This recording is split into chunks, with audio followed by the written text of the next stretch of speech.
Angels hurt 1987 में बनाई गई अमेरिकन साइकोलॉजिकल हॉरर मूवी है। इस मूवी की इंस्पिरेशन नॉवल फॉलिंग एंजल से ली गई थी। ये मूवी न्यूयॉर्क सिटी के प्राइवेट इन्वेस्टिगेटर हैरी एंजल की लाइफ पर बेस्ड है। 1955 में लुइस साइफर नाम के इंसान ने हैरी को प्राइवेट इन्वेस्टिगेटर होने के नाते एक कॉन्ट्रैक्ट दिया। कॉन्ट्रैक्ट के मुताबिक हैरी को जॉन नाम के एक क्रूनर को ढूंढना था। साइफर ने हैरी को बताया कि जॉन प्रोफेशनल तौर पर जॉनी फेवरेट के नाम से मशहूर था।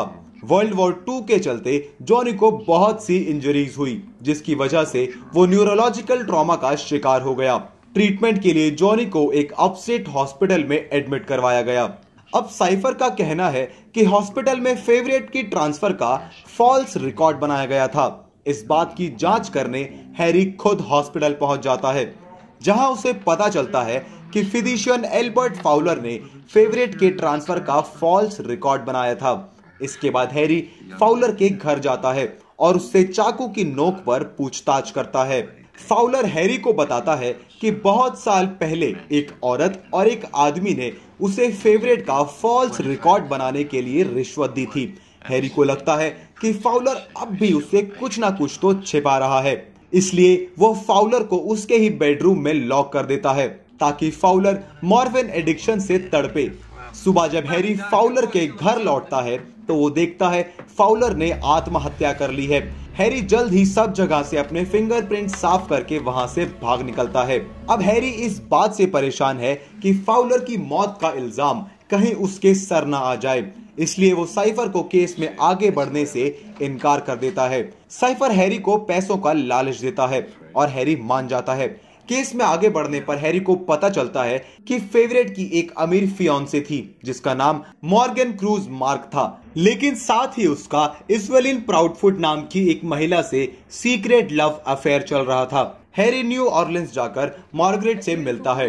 मार्गरेट उसे बताती है कि फेवरेट मर चुका है और किसी के लिए ना सही तो कम से कम उसके लिए तो वो मर ही चुका है। इसके बाद हैरी इज़वेलिन को ढूंढना शुरू करता है। उसे पता चलता है कि कुछ साल पहले वो मर चुकी है। साथ ही उसे पता चलता है कि इज़वेलिन और फेवरेट की एक 17 साल की बेटी भी है जिसका नाम एपिफेनी प्राउडफुट है। अब हैरी एपिफेनी प्राउडफुट को ढूंढना शुरू करता है। उससे मिलने के बाद वो उससे कुछ सवाल पूछता है जिनका जवाब एपिफेनी देने से मना कर देती है।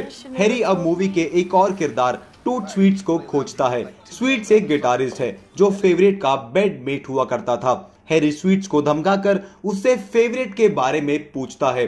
स्वीट्स उसे फिर से मार्गरेट के पास जाने को कहता है। अगली सुबह पुलिस हैरी को इन्फॉर्म करती है कि स्वीट्स का मर्डर हो चुका है।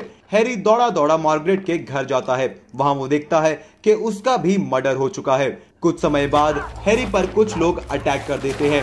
ये अटैक ईथन क्रूज मार्क ने करवाया था जो कि मार्गरेट के पिता हैं। वो हैरी को शहर छोड़ने के लिए कहते हैं। हैरी वापस होटल चला जाता है जहां कमरे के दरवाजे पर उसे एपिफेनी बैठी मिलती है। वो एपिफेनी को रूम में अंदर आने को कहता है। उसके बाद दोनों एग्रेसिव सेक्स करते हैं। सेक्स के दौरान हैरी को अजीब विजन आते हैं जिसमें उसे कमरे की छत से खून टपकता हुआ नजर आता है। हैरी फिर से ईथन से मिलने जाता है। इस बार ईथन ने हैरी को बताया कि फेवरेट को हॉस्पिटल में एडमिट करवाने वाला और कोई नहीं बल्कि खुद ईथन और मार्गरेट थे। उसने बताया कि फेवरेट एक पावरफुल मैजिशियन था जिसने स्टारडम पाने के लिए सैटर्न से एक डील करी। उसने स्टारडम के बदले अपने सोल सैटर्न को देने का वादा किया। स्टारडम मिलने के बाद उसने टाइम स्क्वायर से एक यंग सोल्जर को किडनैप करा। उस सोल्जर पर स्टैनिक रिचुअल परफॉर्म करते हुए उसका मर्डर कर दिया। मर्डर के बाद उसका सोल चुराने के लिए फेवरेट ने उसका धड़कता हुआ दिल खा लिया। फेवरेट के प्लान के मुताबिक अब वो मरे हुए सोल्जर की आइडेंटिटी से जीना चाहता था, लेकिन फेशियल ट्रॉमा के कारण उसे ट्रीटमेंट के लिए हॉस्पिटल ले जाना पड़ा। बाद में ईथन और मार्गरेट ने उसे हॉस्पिटल से वापस लाकर टाइम स्क्वायर में छोड़ दिया। ठीक उसी दिन हॉस्पिटल में फेवरेट के ट्रांसफर का एक फॉल्स रिकॉर्ड बनाया गया। ईथन की स्टोरी सुनकर हैरी दौड़ता हुआ बाथरूम की तरफ गया और जोर जोर से वॉमिटिंग करने लगा। वो बार बार सोल्जर की आइडेंटिटी पूछने लगा। बाथरूम से वापस आकर वो देखता है कि ईथन भी मर चुका है। हैरी वापस मार्गरेट के घर जाता है। वहां उसे एक वॉच मिलता है जिसके अंदर सोल्जर का डोंक टैंग रखा होता है। उस डॉग टैंक पर हेरोलैंड एंजल के नाम का एक स्टैंप लगा हुआ था। वो देखकर हैरी को ये रियलाइज होता है कि वो और जॉनी फेवरेट एक ही इंसान है। इस बात पर वो जोर जोर से रोने लगता है। तभी साइफर वहां आ जाता है। हैरी समझ जाता है कि लुईस साइफर और कोई नहीं बल्कि डेविल लूसीफर है। साइफर खुद को रिवील करते हुए कहता है कि वो सैटन है। उसकी आंखें चमकने लगती हैं। वो हैरी को कहता है अब वो फेवरेट के इमॉर्टल सोल पर अपना कब्जा कर सकता है। हैरी साइफर को यकीन दिलाता है कि वो कौन है और उसने किसी का खून नहीं किया। लेकिन जैसे ही वो मिरर में अपने रिफ्लेक्शन देखता है, उसे साफ साफ नजर आता है कि स्वीट, मार्गरेट, एपिफेनी और क्रूज मार्क का मर्डर उसी ने किया है।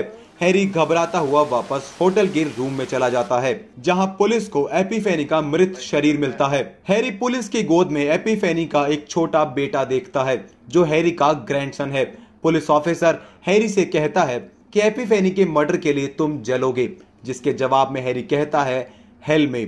तभी वो देखता है कि बच्चे की आंख चमक रही है, ठीक वैसे ही जैसे साइफर की आंख चमक रही थी।